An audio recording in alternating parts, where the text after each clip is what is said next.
احناف کے دلائل قرآن کریم میں ہے فصلی لربک وانحر۔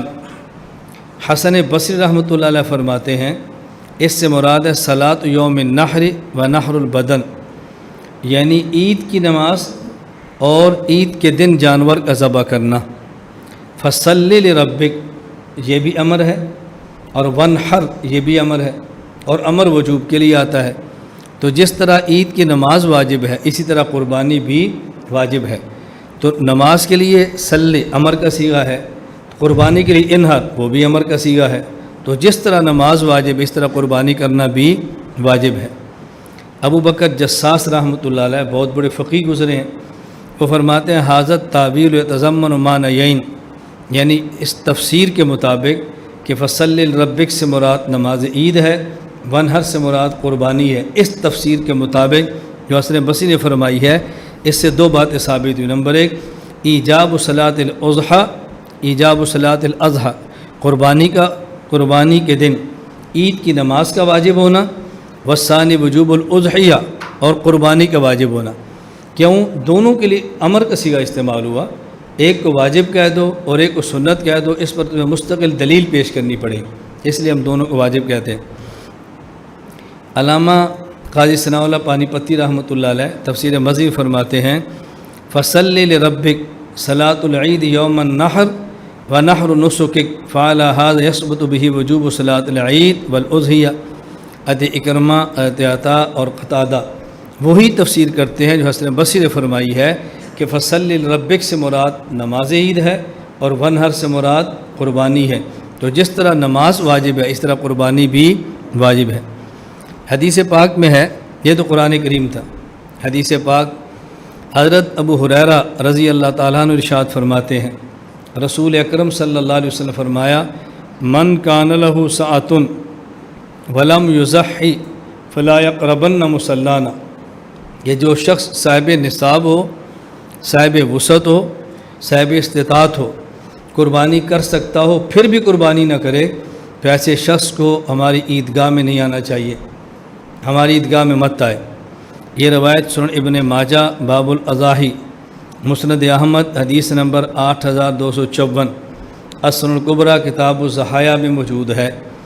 اب اس حدیث سے استدلال کیسے کریں گے کہ رسول اکرم صلی اللہ علیہ وسلم نے قربانی نہ کرنے پر وعید سنائی ہے، وعید، اور علامہ ذیلی فرماتے ہیں بمثل ھذا الوعید لا یلحق بترک غیر الواجب، وعیدات یہ واجب کے ترک پر ہوتی ہیں، جو چیز واجب نہ ہو اس کے ترک پر اتنی وعید سخت نہیں ہوتی جیسے اللہ کے نبی نے ارشاد فرمائی ہے، ہوں گی معمولی درجے کی، اتنی سخت وعید کہ اللہ کے نبی فرماتے ہیں اگر قربانی نہ کرے تو ہمارے ساتھ اگر عید کی نماز ہی نہ پڑھے، ہماری عیدگاہ کے قریب بھی نہ آئے، یہ وعید آ رہی ہے، اور یہ وعید ترک واجب پر ہوتی ہے، غیر واجب کے ترک پر نہیں ہوتی۔ اس پر ایک سوال ہے، یہ جو ہم نے دلیل پیش کی ہے کہ عید کی نماز واجب اور حدیث کو پیش کی، اس پر سوال ہے۔ سوال کیا ہے؟ حضرت عبداللہ بن عمر رضی اللہ عنہما فرماتے ہیں رسول اکرم صلی اللہ علیہ وسلم نے ارشاد فرمایا من اکل من هذه الشجرہ یعنی سوم فلا یقربن مسجدنا، کہ جو شخص تھوم کھائے، تھوم یہ کھا لے، اور اس کو چاہیے کہ جب تھوم کھایا ہو تو مسجد میں نہ آئے۔ یہ روایت صحیح بخاری باب ما جاء فی صوم النی والبصل والکراس کے اندر موجود ہے۔ اب اگر آپ کہتے ہو کہ اللہ کے نبی نے وعید فرمائی کہ جو قربانی نہ کرے عیدگاہ میں نہ آئے، اس سے ثابت ہوا کہ قربانی کرنا واجب ہے، تو حضور فرما رہے ہیں کہ جو لہسن تھوم کھا لے وہ نماز کے لیے ہماری مسجد میں نہ آئے، تو اس سے معلوم ہوتا ہے کہ تھوم کا نہ کھانا واجب ہے اور اس کا کھانا حرام ہے، حالانکہ نہ اس کا کھانا حرام ہے، نہ اس کا کھانا حرام ہے، نہ ترک اس کا واجب ہے۔ سوال سمجھ آ گیا؟ جواب سمجھے۔ ملا علی قاری رحمۃ اللہ علیہ مرقات شرح مشکات باب المساجد مواضع الصلاۃ، اس کے اندر فرماتے اس کا معنی یہ ہے فالنہی انما ہوا عن حضور المسجد بعد اکل صوم النی ونحوہ لا عن اکل الصوم والبصل ونحوہما۔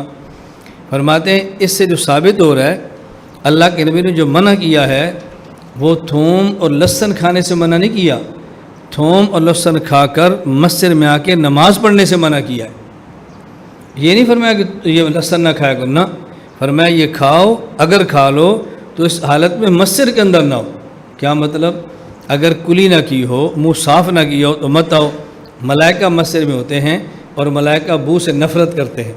اب اگر کسی نے لہسن اور تھوم کھا لیا ہو اور مسواک اور کلی کر کے اس کی بو کو زائل کر دیں تو مسجد میں آ کر نماز پڑھنے میں کوئی قباحت بھی نہیں، کوئی حرج بھی نہیں ہے۔ تو یہاں نہیں، یہ لہسن اور تھوم کھانے سے نہیں ہے، بلکہ لہسن اور تھوم کھا کر مسجد میں آ کے نماز پڑھنے اور مسجد میں آنے سے منع کیا گیا ہے، تو نہیں اور کی ہے۔ دلیل نمبر 3 اس بات پہ کہ قربانی کرنا واجب ہے۔ حضرت مخنف بن سلیم رضی اللہ تعالیٰ عنہ فرماتے ہیں کہ رسول اکرم صلی اللہ علیہ وسلم نے ارشاد فرمایا، یا ایھا الناس ان علی کل اہل بیت فی کل عام اضحیۃ و عتیرۃ۔ اللہ کے نبی فرمانے لگے، اے لوگو، ہر گھر والے پر ہر سال قربانی کرنا واجب ہے، اعلیٰ الزام کے لیے قربانی کرنا ضروری ہے، واجب ہے، اور عتیرہ یہ بھی واجب ہے۔ ہر گھر والے پر قربانی بھی لازم، ہر گھر والے پر عتیرہ بھی لازم۔ یہ قربانی کا مسئلہ سمجھنے کے اعلیٰ وجوب کے لیے ہے، عتیرہ یہ الگ چیز ہے، اس کا معنی کیا ہے؟ اس حدیث طرح ثابت ہوا کہ قربانی کرنا ہر گھر والے پر واجب ہے۔ باقی عتیرہ کیا ہے؟ زمانہ جاہلیت میں رسول اکرم صلی اللہ علیہ وسلم کی تشریف آوری سے پہلے یہ رواج تھا کہ اونٹنی جو پہلا بچہ دیتی اس کو بتوں کے نام پہ چھوڑ دیتے اور بتوں کے نام پہ ذبح کرتے، تو شریعت نے آ کے اس کو بعد میں منسوخ فرمایا اور منع کر دیا گیا۔ تو پہلے عتیرہ اور قربانی تھی، لیکن بعد میں عتیرہ کا حکم منسوخ ہو گیا، حضور اکرم صلی اللہ علیہ وسلم نے منع فرما دیا۔ اس پر دوسری حدیث بالکل صراحتاً موجود ہے، سنن نسائی کتاب الفرع والعتیرہ۔ حضرت ابو ہریرہ رضی اللہ عنہ فرماتے ہیں، نہا رسول اللہ صلی اللہ علیہ وسلم عن الفرع والعتیرۃ، کہ نبی کریم صلی اللہ علیہ وسلم نے عتیرہ اور فرع سے چھوٹی سی بات رہ گئی، اللہ کے نبی نے ارشاد فرمایا کہ تمہارے اوپر قربانی بھی واجب ہے اور عتیرہ بھی واجب ہے۔ قربانی سے مراد تو سب سمجھتے ہیں، عتیرہ سے مراد زمانہ جاہلیت میں رجب کے مہینے میں بتوں کے نام پہ ایک جانور ذبح کیا جاتا جسے عتیرہ کہتے تھے، رجب کے مہینے میں۔ تو شریعت نے پہلے اس کو باقی رکھا، عتیرہ بھی باقی رکھا اور مزید ساتھ قربانی کا حکم دے دیا۔ بعد میں رسول اکرم صلی اللہ علیہ وسلم نے عتیرہ سے بھی منع کیا اور فرع سے بھی منع کیا۔ وہ فرع کیا ہے؟ ابو ہریرہ فرماتے رضی اللہ تعالیٰ عنہ، نہا رسول اللہ صلی اللہ علیہ وسلم عن الفرع والعتیرہ، یہ روایت سنن نسائی کتاب الفرع والعتیرہ کے اندر موجود ہے۔ الفرع اونٹنی جو پہلا بچہ دیتی اس کو بتوں کے نام پہ چھوڑ دیا جاتا۔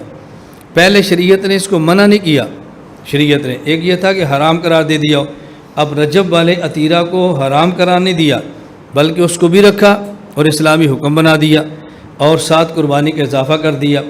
بعد میں عتیرہ کو ختم کر دیا اور قربانی والے حکم کو باقی رکھ دیا۔ اور یہ جو فرع والا مسئلہ تھا، رسول اکرم صلی اللہ علیہ وسلم نے اس کو یوں منع نہیں کیا کہ یکدم منع کر دیا۔ پہلے یہ بتوں کے نام پہ ذبح ہوتا، فرمایا بتوں کے نام پہ ذبح نہ کرو، اللہ کے نام پہ ذبح کرو، پھر اللہ کے نام پہ ذبح، اس کے بعد حکم آگے فرع کو مستقل ختم کر دو۔ بات سمجھ آ گئی؟ زمانہ جاہلیت میں رجب کے مہینے میں بتوں کے نام پر جانور ذبح ہوتا جس کا نام تھا عتیرہ، تو شریعت نے عتیرہ کو منع نہیں کیا، اس کو باقی رکھا لیکن ساتھ قربانی کی جانور کو حکم دے دیا۔ پھر زمانہ جاہلیت میں الفرع جو اونٹنی کا پہلا بچہ بتوں کے نام پہ ہوتا تھا اس کو ذبح کرتے، اس کو منع نہیں کیا بلکہ کہا بتوں کے بجائے اللہ کے نام پہ ذبح کرو، اور بعد میں فرع کو بھی ختم کر دیا، عتیرہ کو بھی ختم کر دیا، صرف ایک حکم رہ گیا کہ قربانی اللہ کے نام پہ تمہیں کرنی چاہیے۔ یہ جو حدیث پاک ہے مخنف بن سلیم رضی اللہ تعالیٰ عنہ والی، اس پر ایک اعتراض کیا جاتا ہے، وہ یہ کہتے ہیں مخنف رضی اللہ تعالیٰ عنہ اس روایت کو کبھی تو بیان کرتے ہیں اور کہتے ہیں قال رسول اللہ صلی اللہ علیہ وسلم، اور کبھی قال رسول اللہ نہیں بیان فرماتے، اپنی رائے پیش کر دیتے ہیں۔ جب حدیث میں صحابی تک بات پہنچے اس حدیث کو موقوف کہتے ہیں، اور جب صحابی حدیث کو اللہ کے نبی تک پہنچا اسے مرفوع کہتے ہیں۔ تو حضرت مخنف بن سلیم رضی اللہ تعالیٰ عنہ کبھی اللہ کے نبی تک حدیث پہنچاتے اور کبھی اپنی تک رکھتے۔ جب اپنی طرف سے بیان ہو تو یوں لگتا کہ موقوف ہے، اللہ کے نبی کی طرف سے بیان کر یوں لگتا ہے مرفوع ہے۔ تو کبھی موقوفاً بیان کرتے کبھی مرفوعاً بیان کرتے۔ اب بعض نے اعتراض کیا کہ لہٰذا اس روایت پر عمل نہیں کرنا چاہیے۔ اس کا جواب ذہن نشین فرما لیں۔ امام نووی رحمۃ اللہ شرح مسلم نے نووی کے اندر جواب دیا ہے، فرماتے ہیں والصحیح طریقۃ الاصولیین والفقہاء والبخاری ومسلم ومحقق المحدثین انہ یحکم بالرفع والاتصال لانہا زیادۃ ثقۃ۔ اس کو ہم ختم نہیں کرتے بلکہ اس حدیث کو مرفوع اور اللہ کے نبی کے قول ہی سمجھیں گے۔ کیوں؟ مخنف صحابی ہیں اور صحابی ہمیشہ ثقہ ہوتا ہے، اور ثقہ اگر حدیث میں کسی لفظ کا اضافہ کرے تو ثقہ کی زیادتی قبول ہوتی ہے۔ اس لیے اگر وہ اضافہ کرے نا اور قال رسول اللہ کے، ہم اس کو قبول کرتے ہیں اور اس کو حدیث مرفوع سمجھتے ہیں۔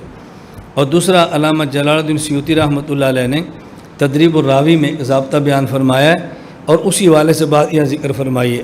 فرمایا علامہ ماوردی فرماتے ہیں لا تعارض بین ما ورد مرفوعا مرہ وموقوفا علی الصحابی اخرى لأنہ یکون قد رواہ وافتى بہ۔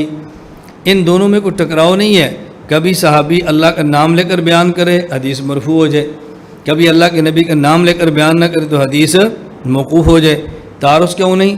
کبھی صحابی حدیث پاک کو رسول اکرم صلی اللہ علیہ وسلم کا ارشاد بنا کر پیش کرتا ہے، اور کبھی اللہ کے نبی کی حدیث کو اپنا فتویٰ بنا کر پیش کرتا ہے۔ جب ارشاد بنا کر پیش کرے تو مرفوع ہوگی، اور جب فتویٰ بنا کر پیش کرے تو موقوف ہوگی۔ اس لیے صحابی کی مرفوع اور موقوف دونوں ٹھیک ہیں، اس میں کوئی جھگڑا نہیں ہے۔ نمبر 3، یہ جو اس حدیث پاک میں فضیلت بیان، یہ جو حکم بیان فرمایا کہ ہر شخص ہر گھر والے پر قربانی کرنا لازم ہے، اب اس کا تعلق قیاس سے نہیں ہے، اور جس مسئلے کا تعلق قیاس سے نہ ہو وہ حکماً مرفوع ہوتا ہے۔